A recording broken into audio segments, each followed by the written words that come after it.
जब तक तुम्हारा सोच नहीं बदलेगा मंजिल को उखाड़ना है, मंजिल को लेना है, मंजिल को लेना है तो भगवान से कह देना कि प्रभु आप किस्मत लिख नहीं सकते हैं, किस्मत मैं खुद लिखूंगा। जब लक्ष्य तुम्हें दिखाई पड़ रहा है बेटा तो मंजिल आसान पड़ेगा।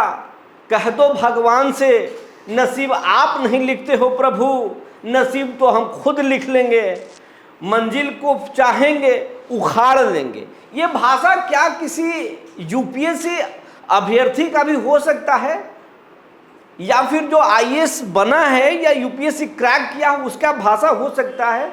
नहीं हो सकता है। ये नमूना ही कोई बोल सकता है, और इस नमूने का नाम है रंजीत। ये रंजीत बिहार को एक बार जो है फिर पूरी दुनिया में जगहसाई कर दिया है। इसीलिए लोग कहते हैं एक बिहारी 100 पर भारी। भैया ये ड्रामा करने में, मजाक करने में वाकई 100 पर नहीं 1000 पर भारी है। जिस तरीके से इसने ड्रामा किया, जिस तरीके से वो नकली नवाब के नाम तो सुने ही होंगे। अक्सर आपको गाँव में, शहरों में नकली नवाब मिल जाएंगे।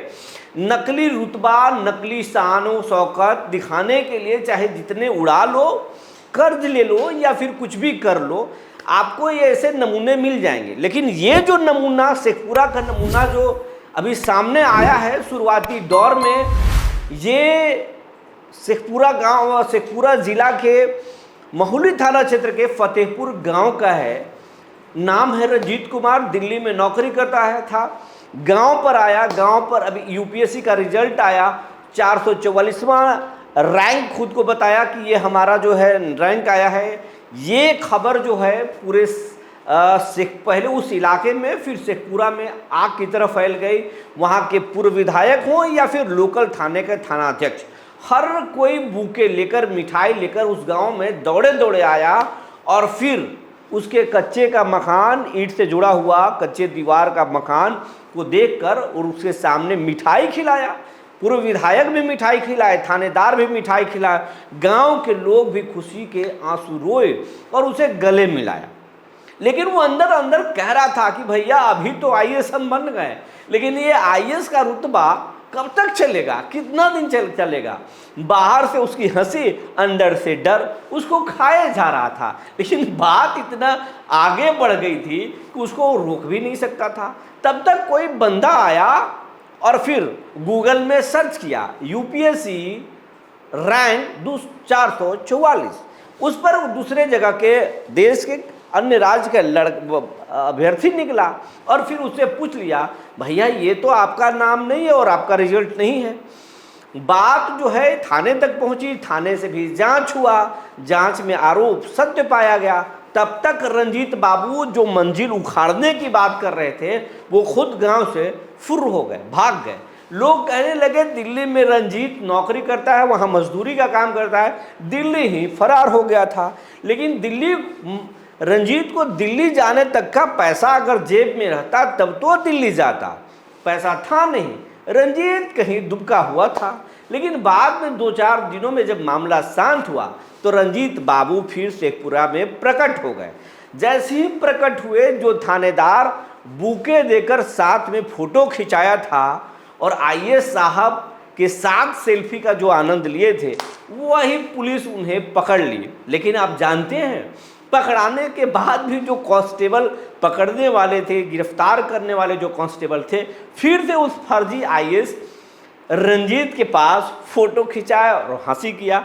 खबर पढ़ते हुए हमें भी हंसी आ रही है, और इसी तरह के नमूनों के कारण बिहार का दुनिया भर में मजाक बनता है। लेकिन ये बिहार मजाक का विषय नहीं है। इस बार भी या हर बार भी जो है यूपीएससी हो, नीट हो, एनआईटी हो, सब में, आईआईटी हो, सब में हम अपना झंडा गाड़ देते हैं, बिहारी गाड़ देते हैं। चाहे इसरो हो या फिर नासा हो या फिर दुनिया के कई अलग अलग देश के अलग अलग बड़ी बड़ी कंपनियां हो, हर जगह आपको बिहारी प्रतिभा मिल जाएंगे।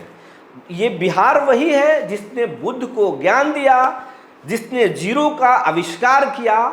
ये आर्यभट्ट की धरती है, दुनिया को यहाँ पर ज्ञान मिला, नालंदा विश्वविद्यालय हमारे यहाँ है, तो ये वो बिहार है। लेकिन इन्हीं नमूनों की वजह से बिहार की बदनामी होती है और बाहर में हमें भैया जी कहा जाता है। तो अब ये रंजीत की कहानी आप देख लिए। रंजीत बाबू को पहले थाने में बुके मिला, मिठाई खिलाया गया, लेकिन एक बार फिर उन्हें पुलिस ने एक दिन पहले पकड़ लिया। अब हवालात में उनके साथ लोग सेल्फी ले रहे होंगे या फिर उन्हें वहाँ पे स्वागत हो रहा होगा।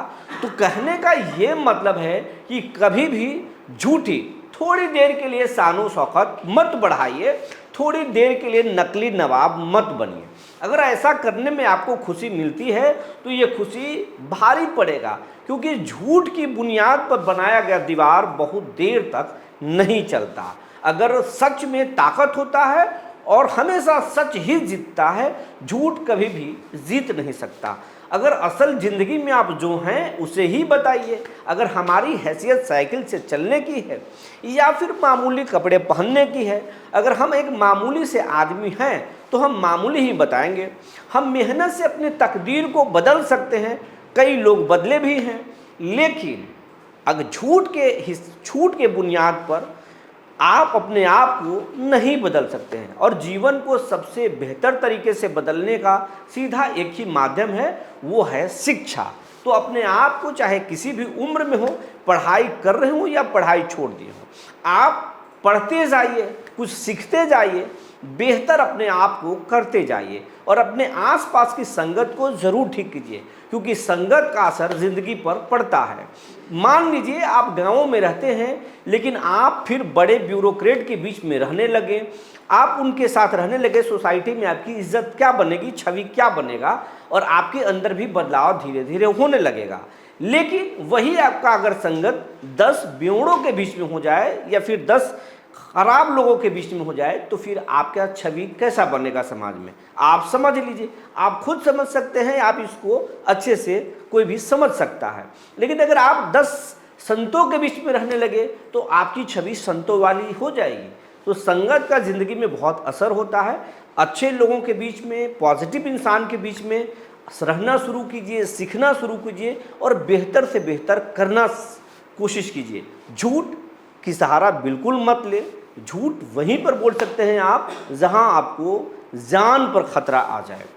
तो झूठ बोलना हमेशा पाप है और पाप का सहारा लंबा नहीं चलता। जो जानकारी निकल कर आई थी हमने आपको बता दिया। तब तक के लिए धन्यवाद।